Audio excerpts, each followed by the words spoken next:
स्वामी, राधा स्वामी। हे प्रभु, अपने ही किए हुए कर्मों के कारण हम आपसे बिछड़े हुए हैं। आप कृपा करके हमें अपने साथ मिला लो। हमने चारों ओर दसों दिशाओं को छान मारा है, परंतु हम आपके साथ मिलाप नहीं कर सके। अब थककर आपकी शरण में आ गए हैं। आपसे बिछुड़कर हमारी यह हालत है। जो आपसे बिछुड़कर हमारी वही हालत है जो दूध विहीन गाय की होती है। जिस प्रकार पानी के बिना खेती मुरझा जाती है और उसी की कोई कीमत नहीं रहती। हे प्रीतम, प्रीतम से बिछुड़कर हमारी भी वही हालत है। जब तक हरि रूपी साजन से मिलाप ना हो, मन को शांति कैसे मिले, सुख चैन कैसे आए। जिस शरीर में आत्मा का हरि रूपी प्रकट नहीं हुआ, वह शरीर भट्टी के समान है, और जिस संसार रूपी नगर या ग्राम में उस शरीर का निवास है, वह भी भट्टी के समान है। प्रभु रूपी प्रीतम से बिछड़ी हुई जीवात्मा रूपी स्त्री के देह सहित सारे हार श्रृंगार झूठे और बेकार हैं, और उसके द्वारा भोगे गए जाने वाले सब रस या स्वाद भी कच्चे और झूठे हैं। प्रीतम के वियोग में तड़प रही आत्मा को मित्र तथा संबंधी यमदूतों के समान दुखदायी प्रतीत होते हैं।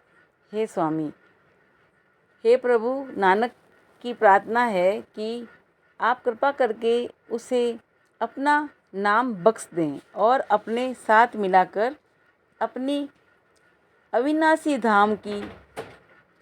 धाम को वासी बना लें।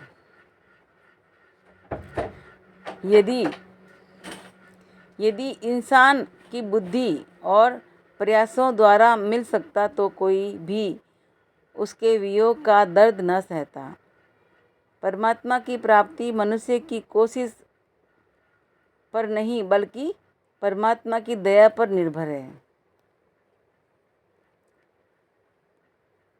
इन पंक्तियों से गुरु साहिब जी हमें कुछ उदाहरणों द्वारा समझाते हैं कि जिस प्रकार दूध देने वाली गाय की कोई कदर नहीं होती और पानी के बिना मुरझाई गई खेती की कोई कीमत नहीं होती, उसी प्रकार परमात्मा रूपी पति के बिना आत्मा रूपी स्त्री को कभी सच्चा सुख नहीं मिल सकता। जब तक जीवात्मा का अपने पति प्रभु के साथ मिलाप न होता हो, तब तक उसके अंदर शांति कैसे आ सकती है, उसकी बेचैनी कैसे दूर हो सकती है। जिसके अंतर के प्रीतम प्रभु प्रकट नहीं हुआ, वह काम, क्रोध, लोभ, मोह, अहंकार, इच्छाओं तथा तृष्णाओं की आग में तप रहा है। प्रीतम प्रभु से मिलाप के बिना जीवात्मा के लिए यह शरीर भट्टी के समान है, और यह संसार भट्टी के समान है जिसमें इस शरीर को निवास है। पति से बिछड़ी हुई स्त्री को चाहे सुंदर गहने और कपड़ों से लाद दो, उसका चाहे कितना ही श्रृंगार कर दो, और उसे चाहे 36 प्रकार के व्यंजन खाने को दे दो, परंतु उससे कभी शांति नहीं मिलती। अपने पति के बिना उसे मित्र संबंधी भी यमदूतों के समान डरावने और दुखदायक प्रतीत होते हैं।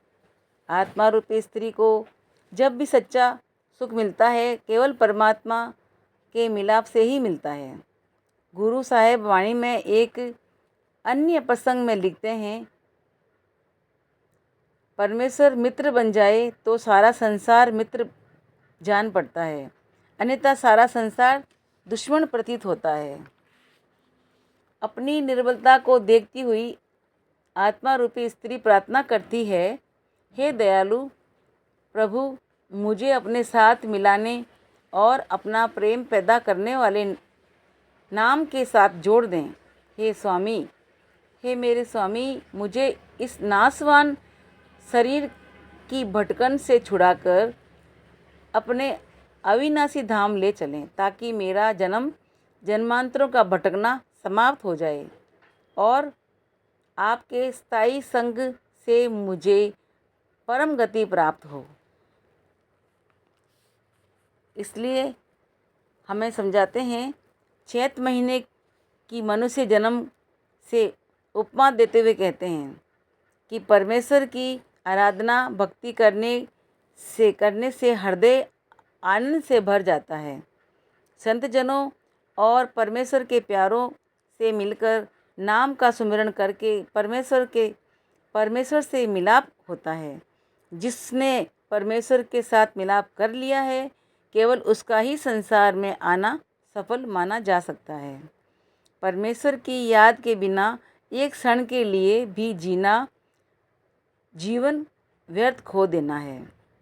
जो परमेश्वर पानी, धरती और आकाश में व्याप्त है, जो जंगलों में भी व्याप्त है, यदि उसकी याद हृदय में नहीं है तो यह कितने दुख की बात है। ये दुख वर्णन से परे हैं। जिन्होंने उस प्रभु के मिलाप का रस पाया हो, वे बड़े भाग्यवान हैं। गुरु साहिब फरमाते हैं कि मेरे मन में भी प्रभु के दर्शनों की चाह है, उसके मिलाप की प्यास बनी हुई है। मैं चाहता हूँ कि मैं किसी प्रभु प्यारे के चरणों में लग जाऊँ, जो मुझे भी प्रभु के साथ मिला दे। गुरु साहिब समझाते हैं कि चैत महीने का अर्थात मनुष्य जन्म का सच्चा और पूर्ण आनंद गोविंद की भक्ति से ही मिल सकता है। गोविंद की भक्ति का अर्थ नाम की कमाई है और नाम की कमाई की युक्ति संत सतगुरु समझाते हैं। गुरु साहिब उपदेश देते हैं कि सच्चा और पूर्ण आनंद उस परमेश्वर के मिलाप से ही प्राप्त होगा। इसलिए संतों की संगति करके उस परमेश्वर के नाम द्वारा उसके साथ जुड़ने का प्रयत्न करना चाहिए। लोग अपनी अपनी सोच के अनुसार जीवन के लिए अनेक लक्ष्य निर्धारित करते हैं। वे जीवन को उसी तरह ढाल का यत्न करते हैं जिसका उनका मनचाहा लक्ष्य पूरा हो सके। वे जीवन को उसी तरह ढालने का यत्न करते हैं जिससे उनका मनचाहा लक्ष्य पूरा हो सके। गुरु साहिब कहते हैं कि मनुष्य जन्म तभी सफल है यदि मनुष्य के साथ मिलाप हो जाए। प्रभु को पल भर के लिए भी नहीं भुलाना चाहिए और उसे पल भर के लिए भी भुलाना अपना जन्म व्यर्थ में गंवा देना है।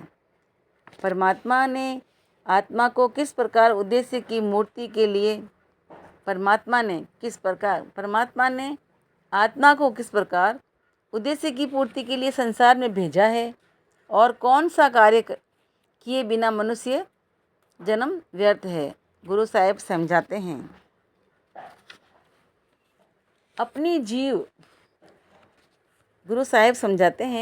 अपनी लीव परमात्मा के साथ जोड़कर उसी का रूप हो जाए। भाव यह है कि आत्मा अपनी लीव परमात्मा के साथ जोड़कर उसी का रूप हो जाए। यह मनुष्य जन्म परमात्मा की भक्ति के द्वारा परमात्मा से मिलाप करने के लिए मिला वरदान है। जो लोग इस सुनहरे अवसर से लाभ उठाकर परमात्मा की भक्ति में लग जाते हैं, वे भवसागर से पार हो जाते हैं। कबीर साहिब जी का कथन है कि आप आश्चर्य प्रकट करते हैं कि उस सर्वव्यापक परमेश्वर को भुला देना कितने दुख की बात है। जो प्रभु सारी सृष्टि का जीवन है, जो प्रभु जीवात्मा का आधार है, उसी को भुला देना बड़े दुर्भाग्य की बात है। आपका भाव है कि पत्ते पत्ते कण कण में रमे हुए कर्ता को भुला देने से बढ़कर दुख और क्या हो सकता है। गुरु साहिब दुख और अफसोस कर प्रकट करते हैं। कहते हैं गुरु तेग बहादुर साहिब जी कहते हैं, घट घट में हरि जूं बसे, संतन करियो पुकारी। कहू नानक तही भजू, मना भऊ निठु उतर हई। यह भाव है कि माया और मोह के वश में होकर सब सुखों का दाता सर्वव्यापी प्रभु को विसार देना भारी अज्ञानता है। गुरु अर्जुन साहिब आशा रागू एक के शब्द में इस संपूर्ण विचारधारा को इस प्रकार स्पष्ट करते हैं। उस सर्वव्यापक परमेश्वर को बुलाने के लिए अज्ञानियों की हालत पर दुख प्रकट करते हुए गुरु साहिब उन भाग्यशाली जीवों की प्रशंसा करते हैं जो घट घट में व्याप्त उस परमेश्वर की भक्ति में लगकर उसे पा लेते हैं।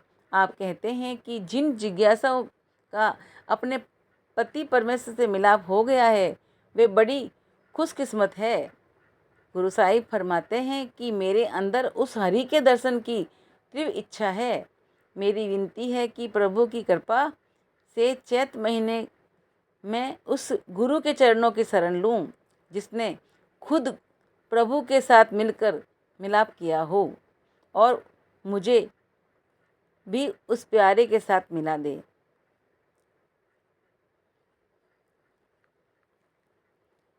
मनुष्य आनंद की खोज में आनंद की प्राप्ति मनोकामना की पूर्ति से होती है। मनुष्य जो भी कर्म करता है सुख शांति या आनंद से करता है और वह पैसा कमाता है ताकि खुशी मिले। बाल बच्चों से प्यार करता है क्योंकि उसे इनसे खुशी मिलती है। मनुष्य लोग की सेवा भी अपनी खुशी के लिए करता है। वह बलिदान भी इसलिए करता है कि उसको खुशी मिलती है। अगर मनुष्य केवल शरीर होता तो शारीरिक अवस्थाएं पूरी करने के लिए मन प्रसन्न होता। यदि केवल मन होता तो मानसिक भोग विलास मिल जाने पर खुश होता। मनुष्य आत्मा है, आत्मा के अंदर प्रभु के साथ मिलने की तीव्र इच्छा है। जब तक ये इच्छा पूरी नहीं होती आत्मा को आनंद नहीं मिल सकता।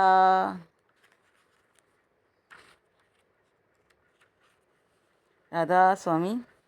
आज सत्संग पूरी हुई, चैत्र मास की सत्संग पूरी हुई और चैत्र महीने में सत्संग के लिए ये जो भाव दिए हैं परमात्मा से मिलने का भाव, ये भाव बहुत ही अनमोल है। इन भावों को समझने की ज़रूरत है और पाठ कीजिए, सुमिरन कीजिए परमात्मा का, और परमात्मा से बढ़कर कोई कुछ नहीं है। मतलब 12 महीनों का जो विचार है परमात्मा ने खोल के रख दिया है। 12 महीने में हमें क्या विचार करने चाहिए, कैसे जीना चाहिए, किस तरह की जीवन धारा होनी चाहिए हमारी। तो गुरु साहिब जी हर पहले दिन से ये सारी बातें समझाए हैं कि प्रकाश डालते हैं कि गुरु साहिब इन सभी कार्य रूपों में आत्मा और परमात्मा के आपसी रिश्ते पर प्रकाश डालते हैं और परमात्मा द्वारा मनुष्य को संसार में भेजे जाने का उद्देश्य के प्रति सचेत करते हैं। जीवात्मा को अज्ञानता में अंधकार से ज्ञान के प्रकाश में लाने का प्रयत्न करते हैं, जिससे हर वह मनुष्य जन्म के सुनहरे अवसर से लाभ उठाकर अपने पति परमेश्वर के वियोग के दुख संकट से मुक्त हो जाए और उनसे मिलाप के परम आनंद का सौभाग्य प्राप्त कर लें। प्रस्तुत दोनों रचनाएं इसी भाव को मुख्य रूप से प्रकट करती है। इसको पूर्ण और सच्चा केवल आनंद उस पूर्ण परमात्मा अमर सुहाग के मिलाप से ही मिल सकता है।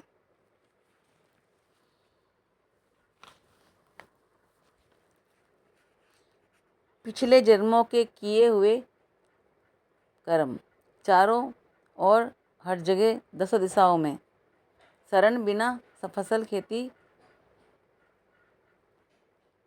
हमारे कर्मों का पीछे है। प्रभु अपने किए हुए कर्मों के कारण ही तो हम आपसे बिछड़े हुए हैं। आप कृपा करके हमें आप अपने साथ मिला लो। हमने चारों ओर और दसों दिशाओं को छान मारा है, परंतु हम आपके शरण, आपके साथ मिलाप नहीं कर सके। थक कर आपकी ही शरण में आए हैं। हे परमपिता परमेश्वर, राधा स्वामी, राधा स्वामी, राधा स्वामी। दीन दयाल भरोसे तेरे, दीन दयाल भरोसे तेरे, दीन दयाल भरोसे तेरे, दीन दयाल भरोसे तेरे। सब परिवार चढ़ाया बेड़े, दीन दयाल भरोसे तेरे, दीन दयाल भरोसे तेरे, दीन दयाल भरोसे तेरे।